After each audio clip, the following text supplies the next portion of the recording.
Continuamos con los intocables en Distrito Televisión. Vamos a continuar hablando media hora más de empleo, de los datos de empleo y de la realidad, de la auténtica realidad del país, de las colas del hambre. Hoy hemos conocido un informe de Cáritas demoledor y dejaré también a Trejo y a Pereira que concluyan ese apasionado debate que mantenían sobre si la excesiva presión impositiva es una de las causas o es la causa fundamental por la que también pues bueno, se dificulta más si cabe la labor de los empresarios para crear empleo y también pues es un desincentivo para algunas personas para acceder al mercado de trabajo. Pero antes, permítanme que salude a mi querida compañera Teresa Gómez de OK Diario. Teresa, ¿cómo estás? Muy buenas noches y gracias por acompañarnos en Distrito TV, en Los Intocables. ¿Qué tal? Buenas noches, Eurico. Gracias a ti una vez más por invitarme. No, por Dios, el placer y el honor es nuestro, Teresa.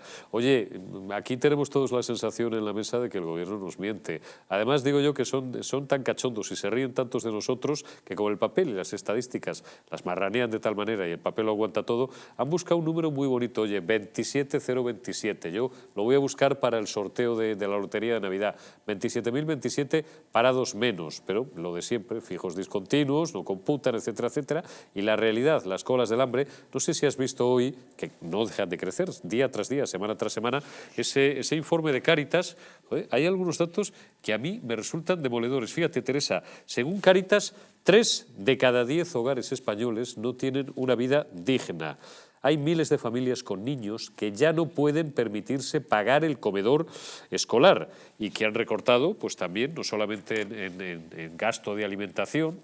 Fíjate, pues, ya si empiezas a recortar en alimentación, pues no quiero seguir en lo que terminas, en gasto de ropa también.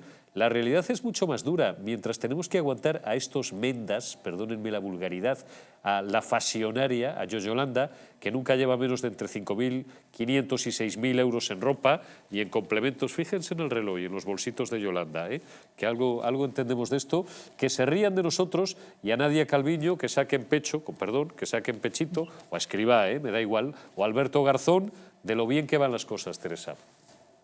Así es, Eurico. De hecho, creo que en España la población cada vez es más empobrecida, cada vez está más empobrecida. Ya no vemos en las colas del hambre bueno, pues a aquella persona que viene de otro país a buscarse pues una mejor vida, sino que vemos a los propios españoles, ¿no?, que hasta hace unos años tenían su puesto de trabajo y, de hecho, Escrivá se siente orgulloso de ello, ¿no?, porque hemos visto cómo a través de en ese autobús, ¿no?, para poder dar un ingreso mínimo vital a la familia, pues se siente orgulloso de ello, ¿no?, que sentirse orgulloso de una medida así es bastante curioso, ¿no?, por no llamarlo de otra manera.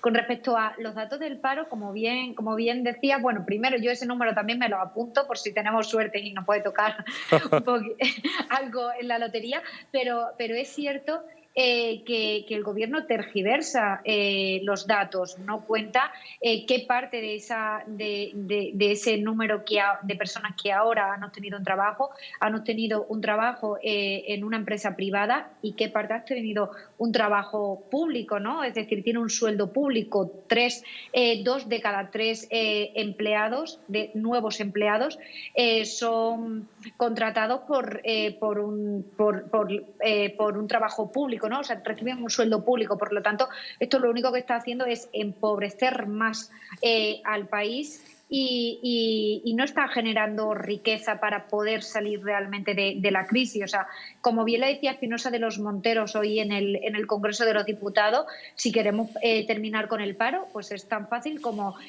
a los 3 millones de parados le damos un puesto de trabajo público y ya hay 0 parados en España, ¿no? Pero es que ni mucho menos esa es la solución, porque es todo lo contrario. Lo único que estás consiguiendo es empobrecer más el país y que una parte del país viva de la otra parte, resultando insostenible, porque ni las empresas ni los trabajadores pueden pagar más impuestos para pagar a esa otra parte que vive o bien de un empleo público o bien a través de subvenciones. Está claro. Pues Teresa Gómez, muchísimas gracias por tu valoración, por tu análisis y te envío un abrazo. Hasta la próxima vez que tengas la gentileza y la cortesía de acompañarnos unos minutos en Los Intocables, en Distrito Televisión. Cuídate mucho. Un abrazo muy fuerte. Gracias, Teresa. Bueno, estábamos en el apasionado debate fiscal. No sé si estabas tú o estaba Fran. Hugo Pereira, creo que te he cortado a mitad del argumento. Hablábamos de presión fiscal y hablaba Pereira del esfuerzo fiscal. Efectivamente, que son dos conceptos que o bien no se diferencian o bien se tienden a confundir. Es decir,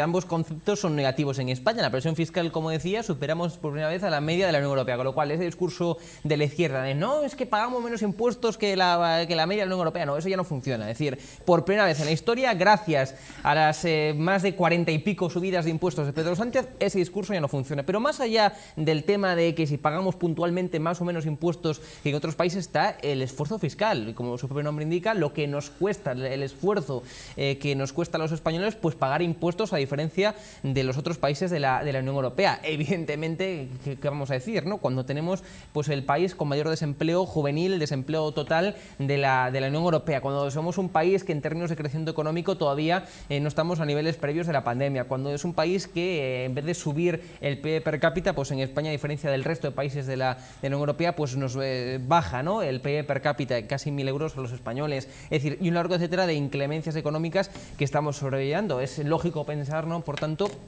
que en este contexto económico pues nos cuesta a los españoles pagar más los impuestos que nuestros hermanos de Europa, del mundo adelante. Es decir, es lógico pensar, insisto. Pero no solo a los españoles.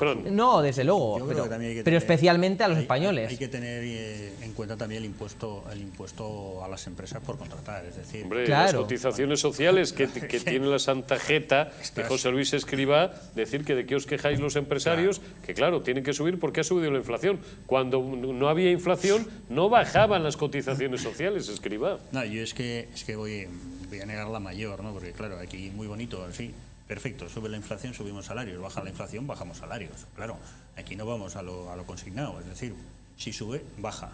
Eso es así, como los tipos de interés, ¿no? Pero por ejemplo, aquí el impuesto al trabajo es tremendo. Tú contratas a una persona y del 35% entre cotizaciones sociales y IRPF... 40 casi. Sí, para que una persona se lleve 1.000 limpios a casa son 1.400. Más. Sí, sí. Más o menos. Son más. Fíjate. Son más, ya te lo digo.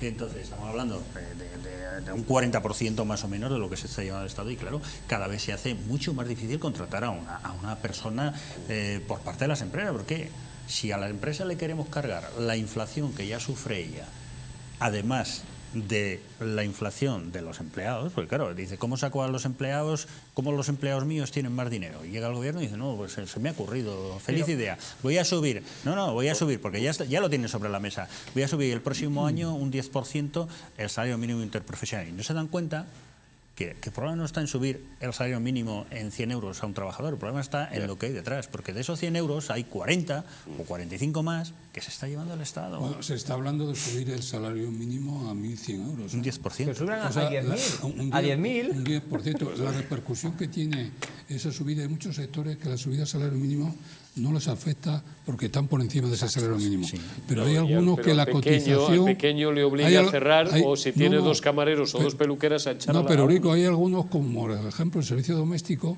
que la cotización está referenciada al salario mínimo. O sea, ahí la hecatombe va a ser grandísima. Hay muchas personas mayores impedidas que tienen a lo mejor una persona doméstica para ayudarla y que no va a poder a lo mejor atenderla. Y van a tener que atender al enfermo, el Estado, y también al empleado que va a ir al paro. Yo creo que son medidas que no se dan cuenta de las consecuencias que tienen. No, y luego... El tema del IBI, por ejemplo, la subida que se está haciendo en el IBI por parte del catastro es escandalosa.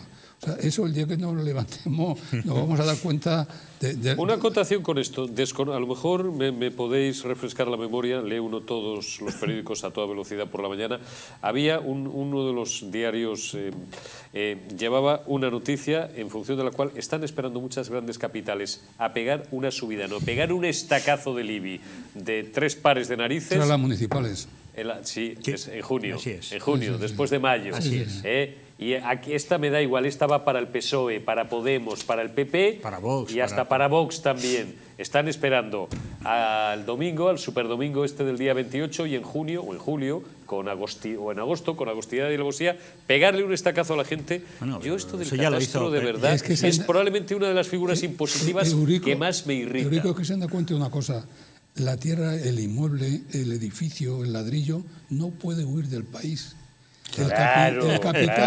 El capital se hombre. puede mover, pero la riqueza inmobiliaria, lo real, no de regio, sino Bueno, de cuidado, rey se lo de puede- cosa, se lo eso puede- no se mueve. Y por lo tanto ahí está la madre del cordero. Se lo Y puedes yo creo que usufructuar a un FIAN, un fondo inmobiliario. a la larga va a ser el gran impuesto, Libby, porque se han dado cuenta que ahí no escapa nadie. No, ahí no. El IBI va a ser ¿Sabes el qué gran quieren para mí. acabar, que lo sabéis, con la propiedad? Si es que lo que quieren es Efectivamente. acabar con la propiedad. Mira, Pero vamos a hablar y el claro. inicio del fin de la propiedad está en los coches.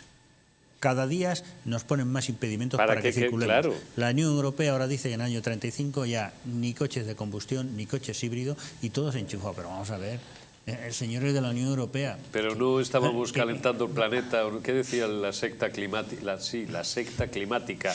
No se estaba esto calentando y hay que ahorrar Sí, energía y y tal. que se Pero hay que enchufar el coche, ¿no? No, Y el cada vez problema más. no es enchufar. El Los problema no es fabricantes, enchufar el los coche, fabricantes de es coches han fabricar salido la diciendo energía. qué locura, cómo hacen estos anuncios que se cargan el mercado. Por ejemplo. Ahora mismo, ¿quién va a comprar coche? O sea, con estos anuncios... Pero lo importante es acariciar al planeta. Mira, lo que hay que tener Es claro... acariciar al planeta.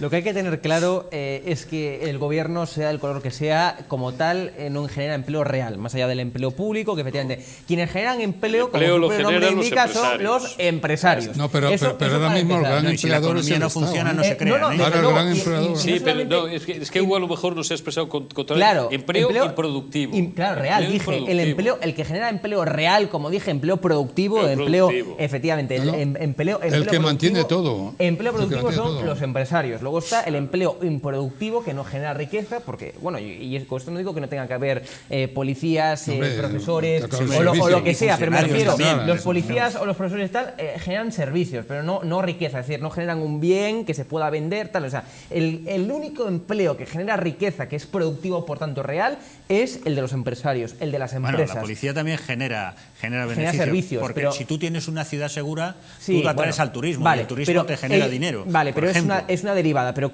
pero digamos, es como importante. empleo de riqueza, digamos, Yo creo riqueza de que verdad. lo que malo son- es el que son exceso, bienes, es el exceso. son las empresas privadas, son los empresarios. Eso que quede claro, con lo cual cuando escuchemos al gobierno decir, no, es que hemos generado no sé cuánto empleo, el gobierno genera Absolutamente nada. y voy a decir una palabra malsonante, una mierda de empleo, no genera. Es decir, genera en todo caso, insisto, empleo en el sector público, que también es necesario que haya policías, profesores, médicos, etcétera. Estoy de acuerdo.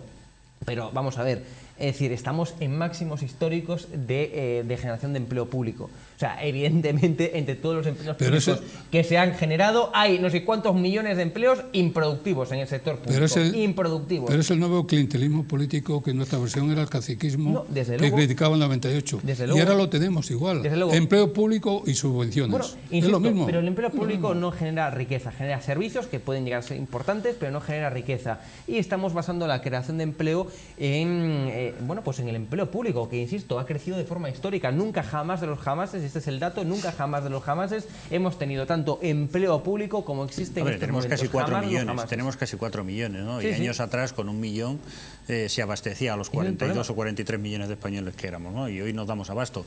Y tú coges, levantas un teléfono, porque ya no te atiende nadie en un mostrador, levantas un teléfono y te pasas 3 horas esperando a que el funcionario de Ese es turno el tema. te coja el teléfono y trate de solventarte Lo más- un lo más que problema pueden o de hacer- orientarte. Si te lo coge, si te lo coge, o de orientarte, ¿no? Y cuando no te dice, oiga, espérese usted, y se le ha olvidado desconectar la línea y le estás escuchando como está contando chistes con el compañero Lo más, de al lo, más lado, que ¿no? pueden hacer los gobiernos, esto que quede claro, es uno, generar empleo improductivo de servicios, que es el sector público, y en todo caso también poner, como decíamos antes, los modelos, es decir, las bases para Generar que... condiciones. Efectivamente, las condiciones para que o bien se pueda crear empleo o bien se destruya empleo. Y aquí está lo que pueden hacer los gobiernos. Y aquí hay dos claros modelos. El modelo liberal, que es el que se aplica, como decimos antes, en la Comunidad de Madrid, y el modelo socialista, el modelo de aumentar los impuestos, aumentar más de 40 y pico impuestos, como decíamos antes, la presión fiscal, por tanto, como está haciendo el gobierno de España. Y yo creo que hay pruebas más que suficientes, está más que claro que el modelo liberal permite crear empleo, asienta las condiciones para generar empleo, como está ocurriendo en la Comunidad de Madrid, frente al modelo de Pedro Sánchez del Gobierno, que no genera esas condiciones necesarias y suficientes para crear empleo de verdad a nivel de empresa privada. Pues ya que creo que este es el momento, el punto oportuno del debate, ya que hemos escuchado a Nadia Calviño, de escuchar. Hoy Alberto Núñez Feijóo estaba en Guadalajara, ha hablado de muchas cosas, ha hablado también de la exhumación del general Queipo de Llano y tal, pero me interesa a mí más, pues ya que estamos en eso, porque tampoco os vamos a poner obviamente la intervención entera del líder del Partido Popular. He seleccionado dos cortes hablando precisamente de la situación económica. Los vamos, no los pongáis seguidos, ponedme el que hemos denominado Feijóo 1. El gobierno se preocupa pues de lo que no se tiene que preocupar. Yo le pido al presidente que ayude a la gente, que se preocupe realmente de los problemas de los españoles. Y le pido, por lo tanto, que no ayude tanto a los políticos condenados, porque que los políticos cumplan sus penas, que cumplan las sentencias, que sean iguales ante la justicia, que no se le condonen las penas simplemente por ser políticos, es algo que la mayoría de la gente no comparte y no entiende. Y la mayoría de la gente lo que quiere es que desde la política demos ejemplo de cumplimiento de las penas, de cumplimiento de las sentencias, de no hacer los delitos a medida de los políticos y que los políticos nos volquemos en los ciudadanos y no en solventar nuestros propios problemas internos. Por eso, deje de preocuparse por aquellos condenados por sentencias firmes, por atacar al Estado, y concéntrese en ayudar a aquellos ciudadanos que están construyendo el Estado. Esos son los ciudadanos que necesitan las prioridades de la política. Lo demás, queridos amigos, es simplemente hacer un traje a medida para un político y desvestir a la gente que se queda perpleja de que una persona, por ser político, tenga más facilidades para delinquir que aquellos que, al no serlo, se les aplica textualmente la ley, cumplen íntegramente sus multas o sus sentencias y se quedan sorprendidos de la desigualdad ante la justicia que empezamos a ver ya en nuestro país con mucha preocupación. Bueno, pues creo que es todo tan de cajón de madera de pino, por hablar en castellano antiguo, que es muy difícil estar en desacuerdo con lo que dice Alberto Núñez Feijóo. Os voy a pedir el segundo, y ya vuelvo a abrir el debate, en el que se refería ya a sectores económicos muy concretos y bajaba un poco más, valga la redundancia, al terreno de lo concreto, Alberto Núñez Feijóo. Efectivamente, ayer tuve la ocasión de visitar una panadería en Madrid y donde hemos comprobado pues la realidad de las cosas, no las cosas que nos cuentan, sino la realidad de lo que ocurre. Y es que ayer hemos podido comprobar con el presidente de la Asociación de Panaderos de España que la materia prima del pan que comemos todos los días, la harina, ha subido un 60%. Que la electricidad ha doblado su precio y que además las panaderías con hornos eléctricos no pueden disminuir el IVA de la electricidad porque tienen una potencia instalada superior a la que establece la norma del gobierno y por lo tanto quedan excluidos de la rebaja del IVA de la luz. Y adicionalmente son panaderías que tienen contratos temporales, anuales, y cuando vence el contrato no se les renueva y se le aplica la excepción ibérica y por lo tanto tienen que pagar más por la electricidad de lo que pagarían sin la excepción ibérica. Por tanto, digamos que tienen todas las dificultades de forma simultánea. Pagan más por la electricidad, se les carga la excepción ibérica y adicionalmente su materia prima, la harina, sube un 60%. Esto no es posible repercutirlo en los precios. Y por tanto, lo que está ocurriendo es que ya han cerrado el 5% de los obradores artesanales de pan en España. Y esto es un indicador de algo tan elemental como es el pan, que todas las familias necesitan y consumen. Bueno, pues Fran, esto es una cosa que a Yolanda le importa, le importa tres narices y alguna otra cosa de la que también anda bien sobrada, claro. Sí, no, yo como tú decías antes, ¿no? En esto, con estas dos declaraciones, estos dos cortes de esta intervención de Núñez Feijóo, yo estoy totalmente de acuerdo. Pero es que es imposible también voy a disentir. Está diciendo. Otra cosa es luego sí, cómo se haga y si finalmente cuando gobierne, que gobernará, lo va a llegar a hacer. Ahí hay que entrar un poco más, ¿no? Porque no se trata de condenar penas porque sean políticos. Ya. Cuidado. Ya. Se trata de condonar penas porque son una serie de políticos. Una serie de políticos que están sustentando... Han violado la ley y han subvertido el orden constitucional. Sí, pero que están sustentando al gobierno de España, que ahí es lo grave, ¿no? Además, eso es lo realmente grave, ¿no? Porque yo he visto, como hemos visto todos los que estamos aquí en esta mesa, políticos del Partido Popular condenados... Que han violado la ley, bien han condenados y no se les ha indultado. Han entrado en prisión y tal. Hay otros que han tenido unas penas de portada del país de hasta 29, de 29 ocasiones de portada, como fue el expresidente de la Generalidad Valenciana, Paco Camps, y que resulta que ha salido absuelto, ¿no? Entonces, claro, políticos de uno, políticos de otro. Y luego, lo que estábamos hablando del tema del precio del pan, y ese es el precio de cada día. Yo estaba pensando, yo habitualmente suelo comprar una hogaza de pan en un centro comercial que me costaba 2,45 € y el otro día la pagué a 2,99 €. Sí, pero estamos hablando de un 20%. Perdón, pero algún desinformado, esto lo repetimos mucho, Hugo y yo, te dicen, no, para hacérselo fácil al respetable, 1 €. Oye, bajé a la panadería y joder, ya está en 1,20 €. Bueno, hombre, no vas a poder pagar. Y a ver si la culpa también va a ser de Zapatero y de Pedro Sánchez. El tema no está... No, imbécil, es que es un 20%. Es un 20%. Es que el tema no está en que uno... Las revueltas del pan históricamente fueron terribles. Efectivamente, esas fueron muy importantes en los años 20 y 30, pero es que no se trata, porque todos podemos pagar 40 céntimos más por un pan, ¿no? Casi todos, pero no es solamente el pan, es el pan, la leche... El mejor ejemplo es la cesta de la compra, la antes leche, con 50 € y ahora, como 80 o 90, lo mismo. Y atención, porque por fin los sindicatos salieron a la calle para protestar contra el gobierno. No,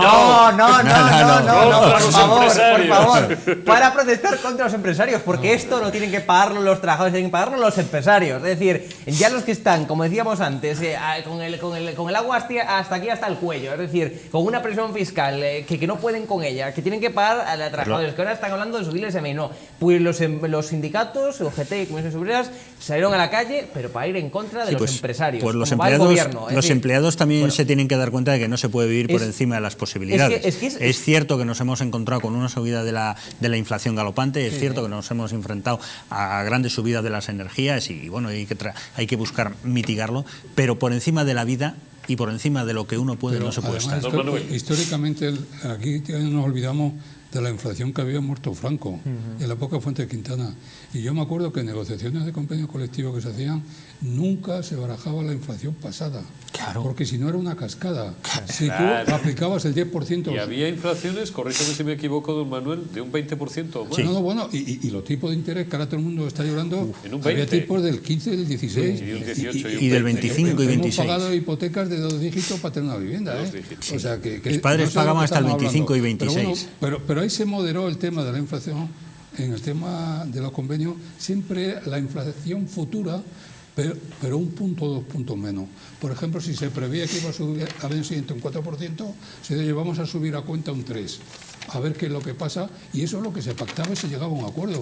Había un pacto social, podemos decir, de no procurar cargar la inflación pasada, porque eso era una cascada de inflación. Es que al final tú se la vas cargando al empresario, claro, y se la cargas doble. Entonces decía, bueno, vamos a subir el año que viene, ¿cuál es la previsión? Una previsión, podríamos decir, segura y oficial. Un 4, pues vamos a subir un 3 de momento, y si luego es un 4, llegamos al 4.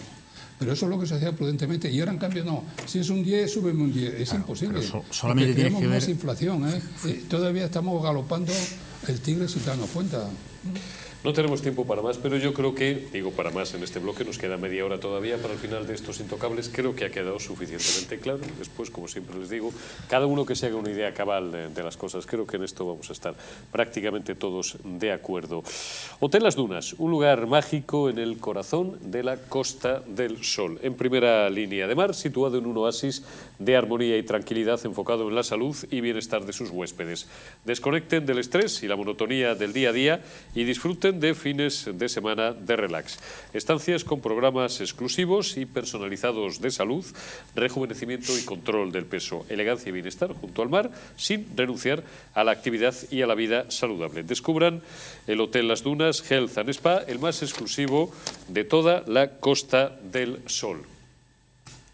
Antes de irme a publicidad, despido a Hugo Pereira pues que tiene que coger un avión ya. Te agradezco muchísimo el esfuerzo que has hecho viniendo esta noche y te agradezco como siempre aquí tu presencia y tus análisis, Hugo. Mis disculpas y bueno, y aquí estaremos una vez más el jueves que viene. Si Disfruta unos días. Si te vas, que no lo sé ni te lo voy a preguntar. Voy a trabajo, porque mañana tengo que trabajar. estar voy a hacer publicidad en Radio Galega, en Televisión de Galicia. Bueno, pero también, te vas a Galicia. Lo que te quiero decir es que aunque trabajes un poco, oye, que no está mal, y te quedan muchos años más que a los que estamos aquí. Pero tenemos que trabajar, si no, ¿quién trabaja en Tenemos España, que trabajar. Disfruta Disfruta de tu... ¿Vas a Coruña o a Santiago, amigo? A Santiago de Compostela. A Santiago de Compostela, sí. Mi ciudad, ahí quiero terminar yo mis días, lo digo muchas veces. Disfruta, dale un abrazo al santo si tienes oportunidad y si no, pues te tomas una taza o 2 tazas en la Rúa del Franco. Una cunca de viño. Exactamente, te tomas... y si estuviera pues por ahí contigo, pues hayamos por ahí, armábamos una das nosas, ¿no? Una das nosas, efectivamente. Disfruta de nuestra querida Galicia, gran tierra, ese pedazo de España. Gracias, Hugo Pereira. Publicidad y volvemos enseguida.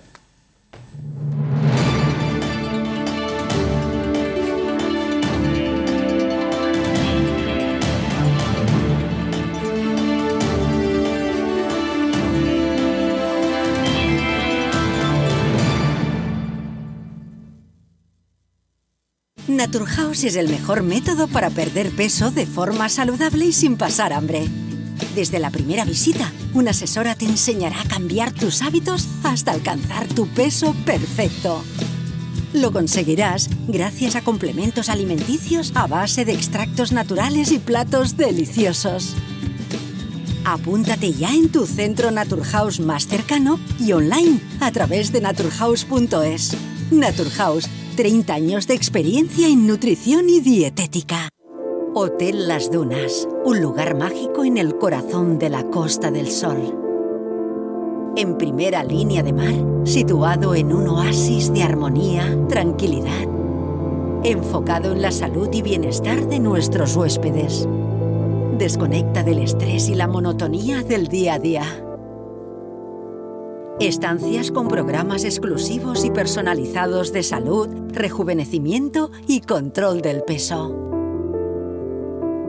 Elegancia y bienestar junto al mar, sin renunciar a la actividad y la vida saludable. Descubre Las Dunas Hotel Health and Spa, el más exclusivo de toda la Costa del Sol.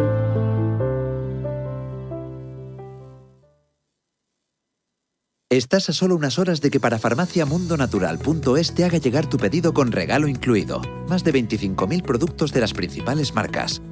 Te esperamos.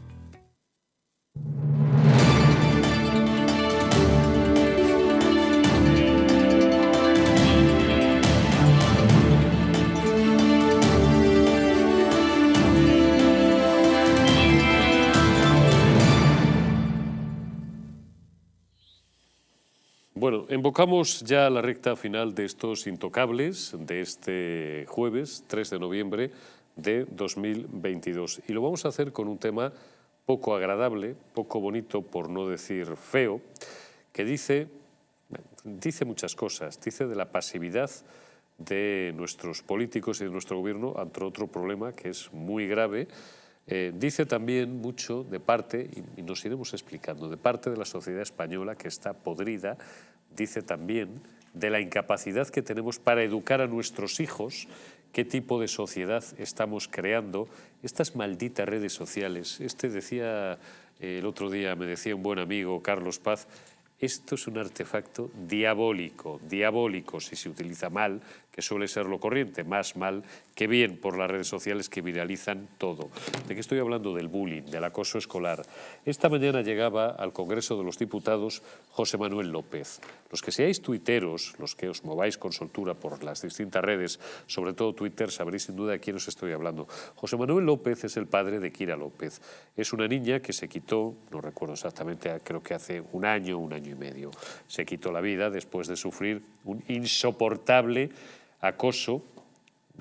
Uno de cada 5 escolares habitualmente se considera, datos, pues hay datos de organismos privados y también incluso datos oficiales, que ha sufrido en algún momento bullying, ahora lo llaman bullying, bueno, esa manía en los neologismos, acoso escolar, que normalmente no se denuncia por vergüenza o por miedo, porque te dicen, como se lo digas a tus padres, como se lo digas a las autoridades del centro educativo, te damos más, o te P.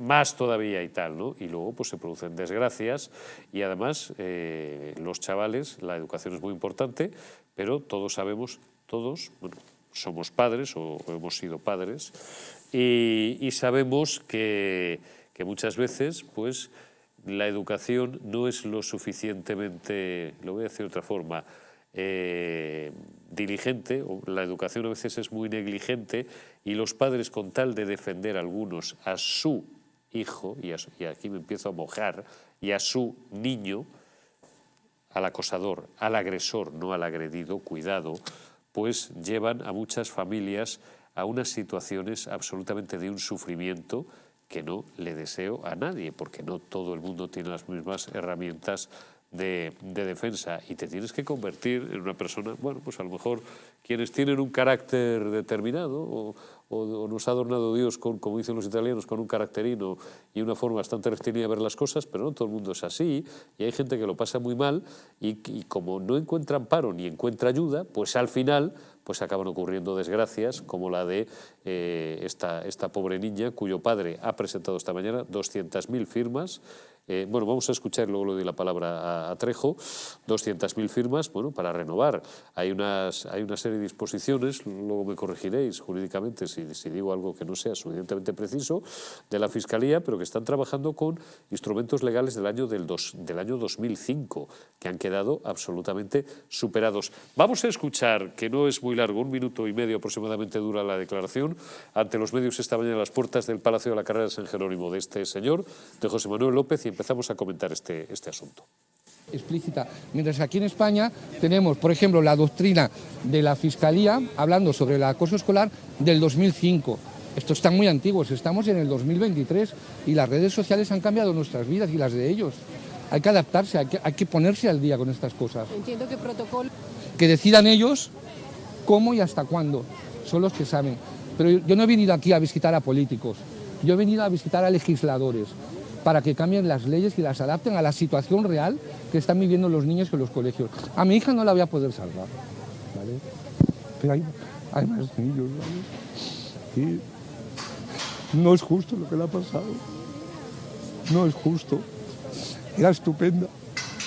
Y ese grupo de acosadores que llamaban los de siempre, que se creían graciosos, y ese profesor que se encerró a solas con ella, que eso está prohibido en el código interno de los colegios, tenía que haber llamado a la tutora y le dijo encima a mi hija, de lo que se habla aquí no cuentes nada. Esa profesora que la maltrató en P5, que la llamaba llorona y dejaba que le pegasen sus iguales, eso es de una película de terror y no va a pasar nada. No tengo apenas ni pruebas porque la principal testimonio está muerta. Pero ¿saben una cosa? Mi hija dejó grabado un vídeo cómo le había afectado su personalidad el acoso escolar que había sufrido. Le tengo grabada en vídeo.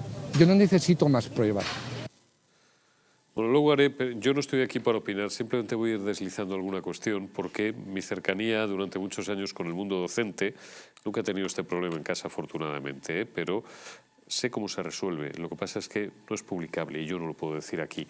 Haré una serie de consideraciones sobre, no todos, parte del cuerpo social de padres y madres y parte de los profesores. Se vierte, este señor, vamos, tiene toda la más razón que un santo y además lo estaba pasando mal, y en gloria esté su pobre niña. Pero digo, en general, por parte sobre todo de los políticos, se intenta descargar mucha parte de la responsabilidad en los profesores y se vierte bastante, perdonad, mierda en los profesores que solamente en una pequeña parte es suya.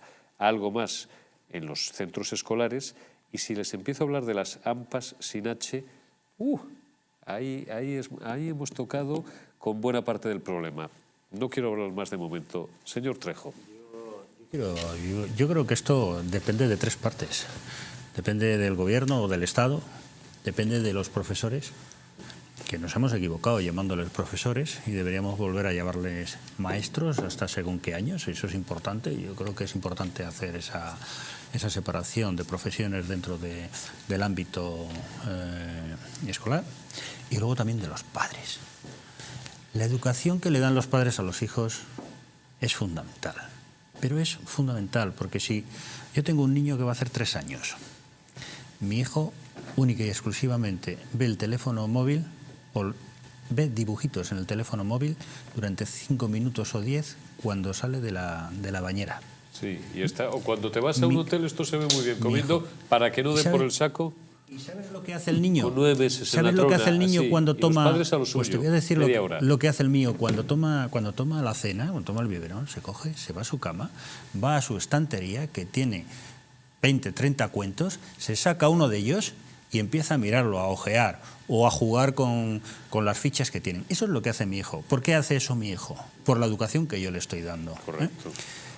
Si ahora vamos al tema del bullying, el bullying ha habido toda la vida. Cuando no te han dicho, eres pero esto, no había eres lo redes otro, eres lo de más allá, sociales, lo de más acá. Claro, no se viralizaba. Pero entonces, porque ahora mira, un vídeo, cualquier cosa, una agresión, te arranco los pelos, en un minuto lo puede haber visto 500 000 de personas. Ahí es donde tiene que entrar el colegio. Ahí es donde tiene que entrar el gobierno y tiene que empezar a regular. Mira, yo he dado clases ahí es donde tiene que entrar la fiscalía. Yo he dado clases en la universidad. Y yo recuerdo los últimos años que di clase en la universidad, en el año 2005 a 2007, yo prohibía los teléfonos móviles. Uy, yo decía que los apagaran, y el que tuviese el teléfono móvil encendido se iba a la calle, porque a clase se va a aprender. Bueno, pues en un instituto, en un centro de secundaria, en colegios privados de Madrid, voy a ponerme castellano, importanciosos, tienes al día siguiente a 10 padres echando espuma por la boca, que por qué le has quitado el teléfono móvil a su niño. Luego nos quejamos. Pero luego se queja. No regulamos. Claro, porque vamos a dejar de ser hipócritas. ¿Por qué un niño con 10 años lleva un teléfono móvil en el bolsillo? Empezando por ahí. Lleva un teléfono móvil en el bolsillo. Ay, y 18 redes sociales. Sé lo que lleva mi niño en la mochila. Ya. Pues sígalo usted arreglando, señora o señor. Yo creo que este problema ha ido increciendo. Siempre lo ha habido, yo creo que siempre la broma, el gamberreo, siempre lo ha habido. Que te pegaban una paliza en el recreo, ahora ya hace un siglo. Sí, te reías del más apocopado. En el Ramiro Maestro de Madrid, y yo empecé desde la prepa, inmediatamente te socializabas en el grupo, no había nada raro. Si venía a lo mejor uno de fuera, podíamos decir en los cursos posteriores, ahí podía hacer alguna broma iniciática, pero que era algo puramente lúdico y que enseguida se integraba al grupo. Pero allí la disciplina de Luis Ortiz y de Antonio Magariño en el instituto es que eran totales. Allí el que hacía lo más mínimo era el sobre carta y estaba expulsado. Por lo tanto había una disciplina evidente, ¿no? Y también yo creo que se han perdido muchos valores en la familia. Yo creo que es impensable que haya niños que se dediquen a martirizar a otros y que los padres o no lo saben o si lo saben lo consientan. Eso es una degradación de la vida familiar española que no sé al grado que vamos a llegar. Ha influido mucho también las redes sociales. En la época que yo estoy hablando es que la televisión española solo había una televisión española. O sea, no había mucho riesgo de que las cosas se pudiesen hacer masivas, ¿no? No había redes sociales. Pero también, insisto, es un tema de valores, es un tema de educación. Si un problema lo tiene que arreglar el fiscal, mal vamos, porque el fiscal huele ya a temas criminales.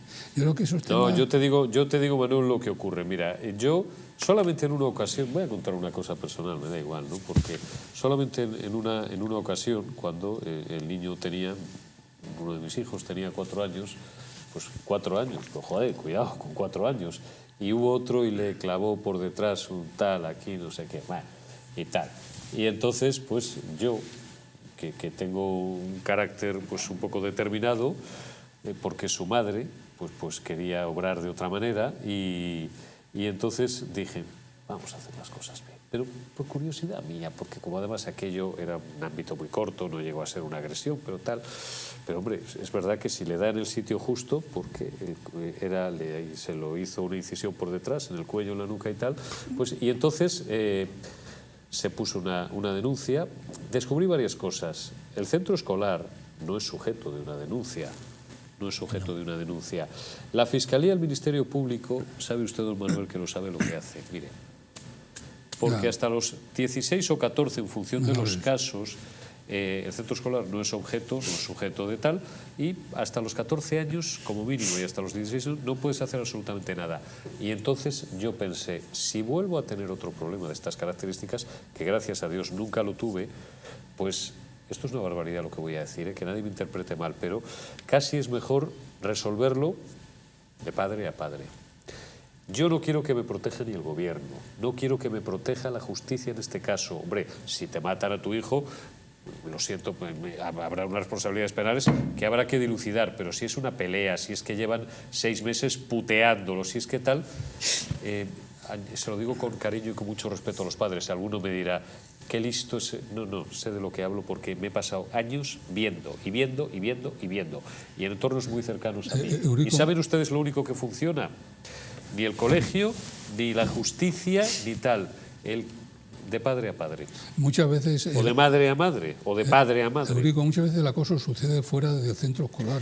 Eso además, con lo cual hay el centro escolar, y es verdad, si sucede en la acera de enfrente, en la calle de enfrente, el centro escolar no está tiene atado responsabilidad de pies y ninguna. manos, Los profesores joder, Fran, tú has sido profesor, cuya única norte y guía de su trabajo debería ser dar clase, menos dar clase, hacen de todo. Es que hemos llegado a un punto, la educación en España está prostituida y está podrida, porque el 20%... Es que no te dejan de dar clases. Es que no te dejan ni de dar ser clase. profesor. El 20% se pasan dando clase y el 80% haciendo papeles, haciendo informes de seguimiento, haciendo memorias, haciendo programas, en reuniones absolutamente... La solución, Eurico, tiene que estar entonces en la educación.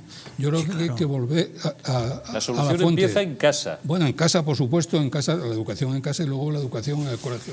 Y en el colegio yo creo que, por ejemplo, se pueden hacer sesiones de concienciación del tema del acoso. Se hacen, Manuel, pero ahí, perdóname, fíjate, yo creo que ese protocolo que uno hablando, va al colegio educado, el maestro tiene que instruir y la educación le tiene que dar los padres. Ya, pero el problema lo tienen. Ese problema lo tienen que pero afrontar, fíjate tú, yo creo que la función del maestro, independientemente de instruir, es continuar con la educación que le están dando los padres en casa. Y luego ya cuando tengas 14 años llegará el profesor. Con todo el cariño, os tengo donde quiero, pero ¿sabes entonces qué es lo que pasa? Pasa lo contrario, que esos padres, que suelen ser los que más se quejan, te llegan un día al despacho, y sigo sabiendo muy bien de lo que hablo, y te dicen...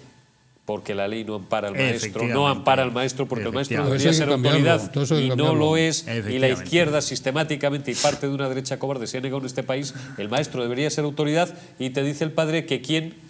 C. puntos suspensivos es usted para decirle, oiga, pues entonces usted no se queje, déjeme en paz, que a mí por lo que me pagan de verdad es por dar clase, y no entro ya en, porque hoy en día, antes esto yo no sé cómo se ventilaba, ahora el maestro la mitad de su tiempo en clasificar a los niños, porque, lo digo con todo el respeto, no sé, claro, tiene creo que se me entiende bien, o el otro, un tal, un no sé qué tal, y se pasan la vida haciendo sudokus y laberintos como para que luego llegue muchas veces un padre que tienen 20 y te diga, pero clase, si, oiga, pero si le dedico a su hijo y a 40 más 4 clases que tengo, 20 horas al día, hombre, ¿de qué me está usted hablando? No, pero si sé qué me dice, entonces hay que cambiarlo. El protocolo que está pidiendo el padre de esta pobre niña, yo creo que es fundamental. El pensar que la solución es el derecho penal malo. Yo creo que el derecho penal es lo último. Yo creo que el derecho penal solo es aplicable, Manuel, a partir de los 18. No, pero que eso será el último. Yo creo que, por ejemplo, temas de teléfonos, yo creo que antes hay de que eso eliminarlos. Hay que ir a la educación. Y tanto hay que concienciar a la familia, a los alumnos y también a los profesores. Y hay que darle más autoridad a los profesores, como dice Eurico. Yo creo que es fundamental. No, eso es fundamental. Hay que darle autoridad a los profesores. Yo me acuerdo, en el instituto debe haber 1000 y pico personas. No había altavoces. Magariño mantenía el orden antes de entrar en clase y después el recreo con un megáfono metálico. Se ponía delante de los 1000 y pico alumnos con un megáfono. Era una persona prácticamente enclenque, con una gabardina, y era tal el respeto que había por Antonio Magariño que en cuanto cogía el megáfono metálico, todo el mundo callado. Y el que se movía solo decía 2 palabras, sobre y carta. Eso era la expulsión. Nosotros nos mandaban a la columna. Bueno, es que ahora no se puede hacer nada. O de rodillas con los brazos en cruz. Yo, cuando empecé a tomar cercanía, lógicamente, por mi entorno familiar más cercano con el mundo de la docencia, preguntaba ingenuamente, pero, hombre, no digo, ya sé que no se le puede pegar un bofetón, porque esto no tiene justificación alguna, aún por si alguien me está... También lo han hecho los maestros antiguos. Me está cogiendo la matrícula mal y tal, pero, por ejemplo, echar a una persona de clase. No sabes lo que has hecho. Te comen vivo los de la AMPA, te llega el padre al día siguiente, en el mejor de los casos, hasta incluso hay profesores que temen por su seguridad personal, te pega un bofetón y tal, no sé. Digo, ahora no se puede hacer nada. La educación, última palabra indebida que empleo, se empezó a joder en España, como tantas cosas, cuando se perdió el concepto de autoridad. Y se perdió el concepto de autoridad porque se empezó a considerar fascista. ¿Cuándo se empieza a considerar fascista el concepto de autoridad? Pues a partir de 1982, que empiezan las leyes socialistas. don Alfredo Pérez Rubalcaba, que gloria esté, don Álvaro Marchesi, don José María Maraval, uno de los peores ministros, el peor ministro de Educación, desde luego, y de la democracia en España. Y que hay una sociedad muy permisiva. O sea, y una sociedad muy permisiva. Los niños son los auténticos reyes de la familia. Hemos convertido a los niños en tiranos por un lado y en blanditos por otro. Eurico, ¿sabes que hay hoteles que venden como calidad que no haya niños? Sí, cierto. O sea, claro, que no haya porque niños, no están bien pero no por el hecho de los niños, sino por la mala educación de los niños. La educación se siguió... Y restaurantes que no admiten niños. Que no admiten niños. La educación se siguió jodiendo, con perdón, cuando el profesor era call me Paco. Llámame Paco, no me llames, llámame Paco. Yo no soy el profesor, soy tu colega, igual que el padre a tu colega. No es tu colega, idiota. El padre es tu padre y el profesor es tu profesor. ¿Qué tontería es esta? Porque se pierde el concepto de se pierden las distancias. Se pierde la distancia, se pierde la autoridad, pero como para buena parte de la izquierda, de la derecha en este país también, y toda la izquierda, eso era considerado fascista, anacrónico y franquista, pues se fue todo a la mierda. Y en muchos casos, además, saben ustedes que lo saben, que las primeras víctimas de críos o de chavales o chavalas, cuidado también, de chavalas especialmente complicados, empiezan a ser los padres, lo sabéis, a partir de los 14 años. Eso es así. ¿Y qué gobierno? Un problema muy grave, porque además las redes sociales lo han agrandado todo. El tema de las redes es un peligro. Yo creo que hay que empezar por acotar las redes sociales, hay que empezar por acotar el tema de las tecnologías en las aulas, y además es muy fácil. Si tú pones un inhibidor en los colegios, un inhibidor de señal, se acabaron los teléfonos móviles, y el padre que tenga una necesidad, mucho dinero, que llame. Pasa mucho, hay centros que en llamen, el Teatro de la Ópera que no puede, por ejemplo. Efectivamente, te pone un inhibidor. Sí, pero vamos a ver, Eurico, se está invirtiendo en dar charlas ultraizquierdistas y antifamiliares y antieclesiásticas en los colegios. Se está invirtiendo una barbaridad. Tenemos un ministerio de la desigualdad que gasta más de 20.000 millones de euros. Tenemos 17 tipos de educación diferentes. No me puedes decir a mí que con una parte de esos 20.000 millones de euros se pueden instalar inhibidores en los colegios para que los teléfonos no funcionen, o para que no funcione Internet y simplemente funcione la llamada por si tiene una necesidad un padre o un niño, suponiendo que un niño menor de edad o menor de 16 años tenga que llevar un teléfono móvil encima. Pues yo creo que esa es una buena inversión. Es una buena inversión. Si a alguien le ha parecido que he sido extraordinariamente duro con los padres, de verdad que no era mi intención. ¿Por qué? Pues porque también hay profesores, también fallan, es evidente, y hay maestros y hay maestras que han cometido abusos. Pues claro que los hay. Claro. Pero como he vivido y sigo viviendo las dificultades que tienen docentes, amigos míos, Trejo es profesor en una universidad, Guillermo Rocafort, que estaba ayer por aquí, o fuiste. Guillermo Rocafort también da clases en una universidad, pero sobre todo es mucho más delicada la edad de la adolescencia. Y he vivido y sigo viviendo, más de cerca es imposible, los problemas que tienen los profesores y las profesoras, pues con esas difíciles edades que abarcan entre los 12, 13 y los 16, 17. Yo, bueno, pues a veces escucho cosas en el ámbito doméstico que es que se me abren las carnes. Yo digo, yo no podría ser profesor de secundaria ni una semana, por razones que no vienen al caso, pero que son evidentes. Uy, no sabes lo que estás diciendo ahora, ni se puede esto, ni se puede esto, ni se puede esto. Digo, entonces, cada vez se os exige más y estáis así. La ley de la selva, yo te puedo contar, yo daba clases a alumnos de quinto de carrera, de quinto de periodismo. Tenía una lucha con ellos terrible. 22 años, que se supone que ya debían de estar formados. Sí, y que al año siguiente iban a salir a los medios a informar. Y iban a estar aquí. Y te llamaban muchas veces y llamaban del decanato y decían, ha llamado el padre de fulanito.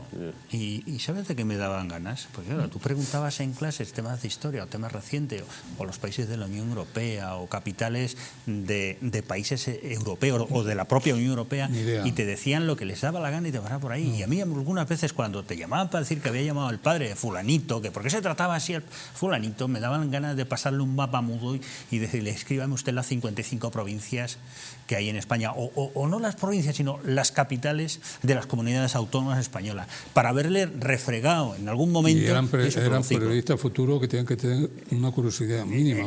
Como poco. No. Y yo le estaba aplicando métodos de estudio que a mí me habían enseñado en la Universidad Pontificia de Salamanca, ¿no? Por ejemplo, a leer diario la prensa, a preguntarles diario por tema de la prensa, porque no se trata ya de que lean la prensa, sino de que concatenen noticias, concatenen hechos, que tengan un background. Y por cierto, a que utilicen, aunque sea un poquito, la memoria. Y el ¿Os sentido acordáis? común. No Y hace- el sentido común, que es muy importante. Que se les enseña a razonar y a pensar. ¿Os acordáis no hace tantos años cuando se puso de moda decir que aquello de la memoria era franquista, Claro. que era Sí, fascista, claro. que era esto de estudiar No, teorías eso de España? Si le tienes dice de Google. papagayo y se acabó, y ya no, y no sirve, ¿no? Tienes que razonar. En fin, señores, yo creo que ha quedado suficientemente claro. Tengo, antes de despedirme de ustedes vosotros, como se decía antes, tengo que cumplir con 2 últimos compromisos. Recordaos que el intestino aloja una estructura que fabrica y almacena el 80% de nuestras defensas, y es que la flora intestinal juega un papel fundamental en la defensa de nuestro organismo. Simbioline Megaflora es un complemento a base de insulina, probióticos y vitamina B6 que aporta más de 35.000 millones de microorganismos vivos capaces de atravesar la barrera ácida del estómago y estimular la producción de recursos inmunitarios, así como de proteger nuestra mucosa. Además, la vitamina B6 contribuye al metabolismo energético normal, al funcionamiento normal de los sistemas nerviosos inmunitarios y ayuda a disminuir el cansancio y la fatiga. Pueden encontrar Simbioline Megaflora en su tienda habitual, en Parafarmacia Mundo Natural, aunque bueno, pues también lo pueden adquirir directamente en la web parafarmaciamundonatural.es o llamando al teléfono 91 446 0000. Quédense en casa si quieren con Simbioline Megaflora de Mundo Natural.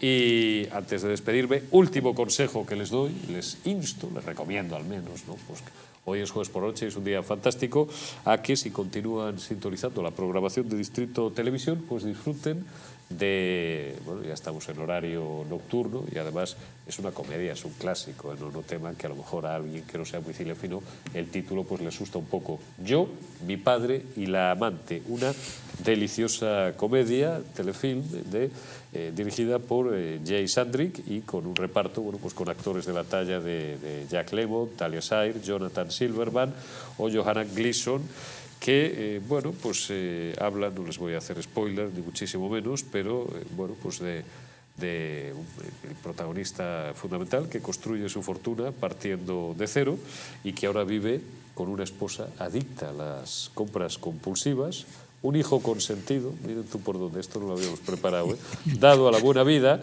y una amante bien dotada, cuidado, para los negocios, Y entonces, bueno, a partir de ahí empiezan a pasar una serie de cosas. Jack Lemmon es uno de los mejores actores de la historia en este tipo de comedias y yo les recomiendo, insisto, Yo, mi padre y la amante, que es la película que les vamos a proyectar en cuanto terminemos con Los Intocables.